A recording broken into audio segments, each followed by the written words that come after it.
Welcome to Wicked Rides, and yes, that is a new name. The channel is no longer Wicked F-150 because that will not be the only vehicle on here. I've posted a couple of Jeep Wrangler, a couple of my wife's Edge, but these are now, both of these are new actual builds. So they are now included, so it's Wicked Rides. Same thing for the Instagram page. If you're on there, it now changed to Wicked Rides as well. So let's get into these. This one is an 09 GSXR600. That is a 16 Yamaha R3. So this is mine. That is my wife's. I've ridden before. My wife has not. I have ridden that since we got them. I'm doing this video on Tuesday. We picked them up Saturday evening and rode a little bit Sunday. So that is actually not a bad ride for a 300 at all. You still have a little bit of torquiness. It's not bad. I mean, you could probably pop the front wheel up, no problem, with this 300. I like the R3. It's not bad at all. Now, they are both used. Obviously, neither one of them are brand new. The R3 has 3,500 miles. And the Gixxer has 11,000 miles. Now, let's talk about them being used and going to look at used vehicles, motorcycles in particular. So this one was actually from a recreational dealership. They mostly sold side-by-sides and Can-Ams. They didn't have any other motorcycles there. This was a trade-in for a side-by-side somebody brought in, and that one was just a private seller. So this one's been down, this one has not, quote unquote. That one's not been wrecked, let me say that. This one has been, you can tell it's been laid over in the driveway, which is something you of course want to look for. You see the scratches here? You can tell it was laid over in the driveway or something like that. It was not wrecked. As these scratches aren't bad, there's no other scratches on the side of the bike at all. Just right here and a little bit here on the clutch. Now, again, this isn't shaved. It's just a little scratched. So it's not that bad. You can tell it didn't slide across the gravel or anything like that. Now over here on mine, let's take a look at the front brake lever. See how it's grounded down? That end is smooth because it slid on the road. This has definitely been wrecked. That's ground down. The clutch lever over here is ground down. The rear peg on this side is bent and cracked.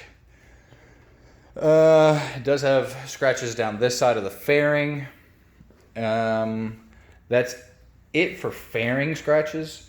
The fairings aren't actually in horrible shape, but down here, you can see the big dent there. So he wrecked it. The previous owner, he wrecked it, laid it over going down the road, and replaced the fairings, and apparently laid it over again from the scratches that are on these fairings. Somehow, the rear is busted. He tried to Bondo it, didn't really work. So he can't even, I guess, do that correctly. But, so those are definitely things you want to look at when you're buying a used bike. You want to look for the scratches, the dents, down both sides to see if it's been laid over or just dropped in the driveway like this one. That is the only spot that this one has any scratches, is right there. And I believe, yeah, there's some back here on the tail. So it's not horrible. And you can, like I said, you can tell it was just dropped. It wasn't, he didn't wreck it going down the road, which is a big deal. Those you need to be a little bit more careful with.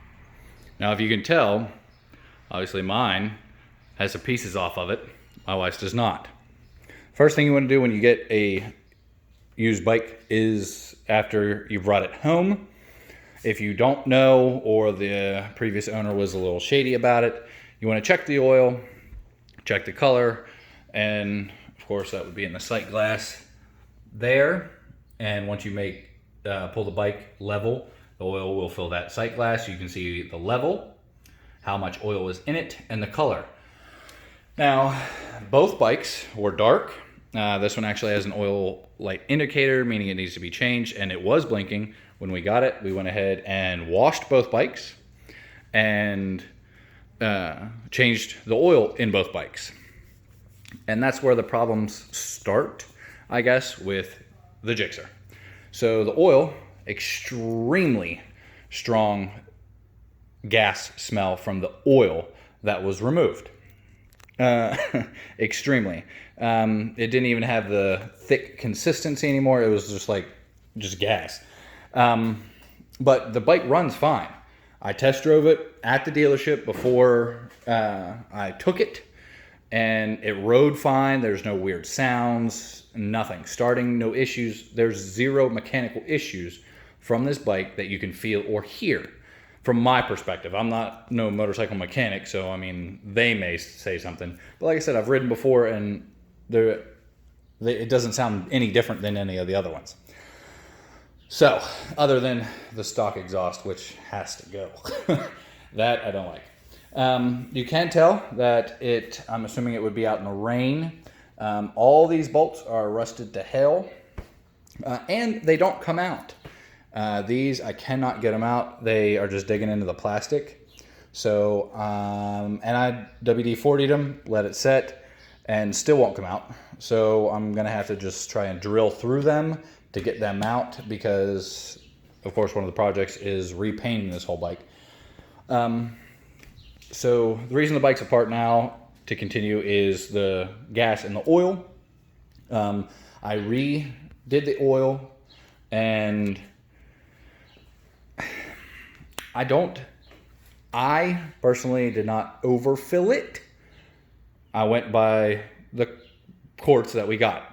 By the way, in Oklahoma City on a Sunday, it is extremely hard to find motorcycle oil. I don't, Sunday's not the day to do it. But, so we had to get individual quarts for both bikes and put it in, and I put in what it called for, but it was overfilled. It filled up the entire sight glass, and I wanted to leave it just a little bit under, completely filled, so that way I can see if more gas is getting in there and how fast it's getting in there, to try to figure out what an issue could be. So this evening, got home and went to drain some oil, just a little bit, out of the drain plug right there. And I'm draining it, no problem.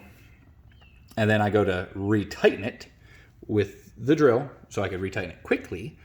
And I'd loosened it that way. Go to retighten it, and I guess it wasn't lined up. The whole thing popped out, and now the bike has no oil in it at all. So I had to go get more oil to fill it back up. But the new gas, I only took a short ride with the new oil in it. It was maybe 15, no, probably not even. It was probably 10 minutes. Just a good strong ride because I enjoyed it. I wanted to ride the bike. Well, when the oil came out, I went ahead and smelled it, stuck my hand in it, and there's gas in it again.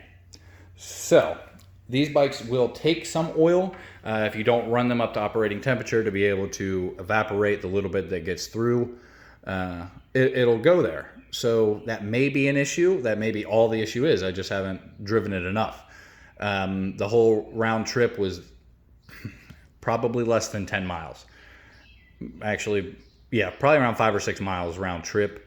So it's definitely not a long ride. The bike probably, I can't remember what the temperature was, but I doubt that it was long enough to get it really moving.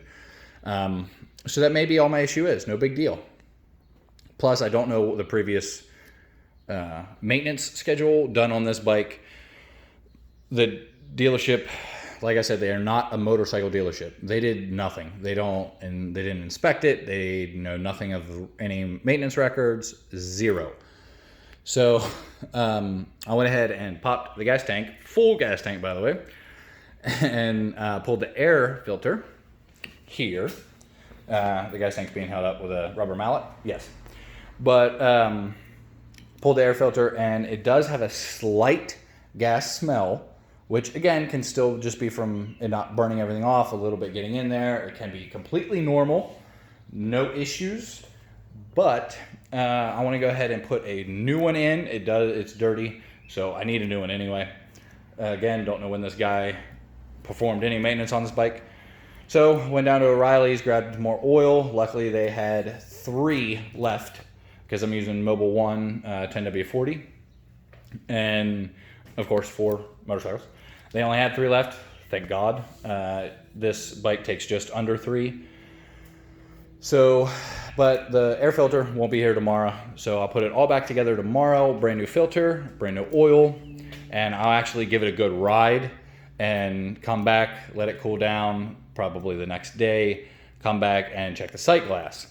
Now, the sight glass is going to tell me if more gas got into there, because it'll fill up the sight glass more, and I can open the oil cap itself, just twist that off and take a whiff, and to see if it smells like gas. By the time I get it up to operating temperature, it should have, burned it off.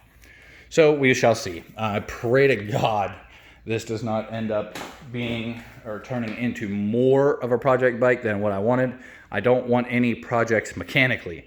I know how to ride one. I don't know how to work on one. Not a motorcycle. Not at all. I can change the oil. I can clean the chain. And that's about it. That's all I know. I'm going to be learning, obviously, more. Because of course that's part of the channel is DIY, so I gotta learn. But that's the overview of both bikes at the moment. There are, because of this wonderful Corona, God, this Corona, I can't stand it, but because of it, there's 5 MSF schools, motorcycle safety course schools, in Oklahoma City, and only 2 of them are doing classes, and they're full for the next 2 months. So I can't even get either one of us into one. I have not taken one in a decade. My wife, of course, just starting out, has never taken one, so I definitely want to get her to take one. Base thing with motorcycles is safety. Yeah, I mean, does not take but a split second to die on one of these things, but you can still enjoy them, just like anything else. A lot of shit's dangerous. Doesn't mean you can't enjoy safely. So I want her to take a course. Plus, make sure your insurance is a little cheaper. But we're shit out of luck at the moment. Like I said, the other 3 out of the 5 aren't even starting their classes back up yet because of this. So we'll have to wait and see when that happens.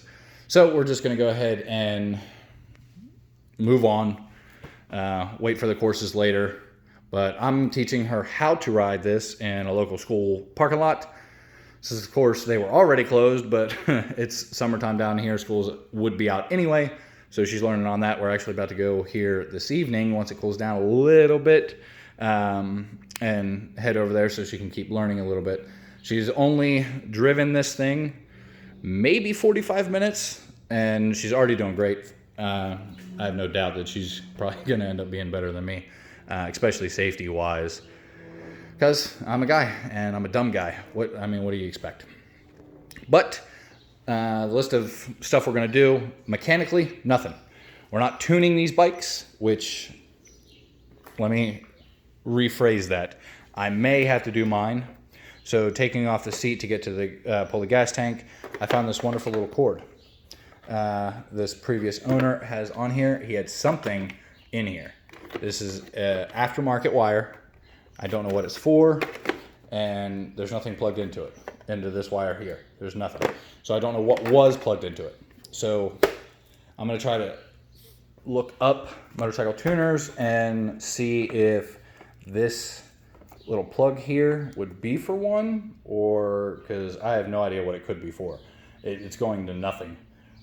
So, but I'm glad, again, that's why you want to go through the bike if you buy a used one, and because you never know what somebody's done to it.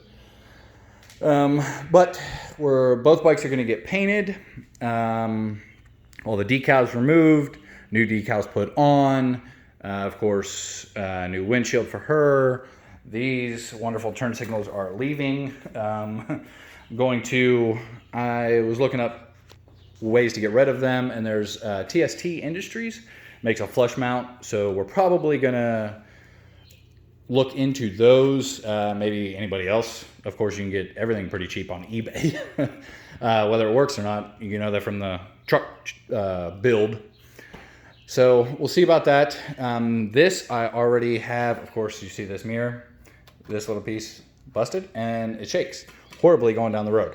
So I'm getting rid of those. I already have the parts. Also, those will be flush mounted. I mean, it is a little raised, but they are flush. They will still light up, so you'll be able to still see people in front of me looking in the rear view or something like that will still be able to see my turn signal on in the front. The mirrors aren't a huge deal to me because I always turn around. Every time I want to turn, change lanes, it does not matter. I turn around. I don't focus or solely rely on just my mirrors. I turn around to make sure that I am clear to do whatever I'm doing. So it's not a huge deal getting rid of these. Like I said, people will still be able to see the turn signals. And these are, of course, since he's wrecked it, the previous owner, these are aftermarket already. So I'm not too worried about swapping that out. Change up the rims a little bit, decals, of course, paint the fairings, of course, a fender eliminator on both to get rid of these. And these are, of course, the old tags, which is pretty cool. 507 and 408, kind of close, right? Kind of weird, but especially they're 3 hours away. We picked these bikes up from each other. Fender eliminator, new fairings on this one for at least the rear. Probably new here to tint those. There can probably change out this one on here. Of course, get her a cowling like mine has. It does not have a seat. What else? Of course, all the levers, they will be swapped out. The gears, the handlebar ends, frame sliders, pegs. We're going to custom paint both of them. So there's going to be quite a bit done, just probably not a whole lot mechanically. I have already seen some things where you can change out the throttle on both, somehow with the exact same throttle. And it will improve both of these, the throttle response. So that one, of course, would wait until she's more experienced. Mine, I mean, I don't know. The bike's fast enough, right? We're not taking it to the track or anything like that. And of course, bulbs. Hers are halogen. H7s, actually. I had some H7s still from the truck. They, of course, did not fit. Mine are H11 or 9 and 9005. My bulbs don't even work at all. They're completely burnt. And I had ordered a regular set of LEDs for the truck. They don't, of course, fit. But all of this is really simple to change. I'll be doing the videos, of course, on everything. Except the oil, that's already done. But there's plenty of videos out there. It's really simple. I showed you where the drain plug was on the other one. The drain plug for this one is right there, and then the filter right above it. So it is super easy to change your own oil on a motorcycle. I hope that you do not take it to a dealership to do that. Save them time and money. Hope you stay tuned. Watch these builds come together. The truck, of course, like I said, still has some stuff, but it depends on how the channel does, because these were not cheap and YouTube's paying the payments. So hopefully that works out. If you follow on the Instagram, I posted a buddy got a 16 Ram Eco Diesel. So that may be getting stuff done to it as well, which will also be adding to the channel if, we move forward with doing stuff to it. But that's about it. Have a great week. Enjoy the nicer weather if you have it like we do, and I'll see y'all next time.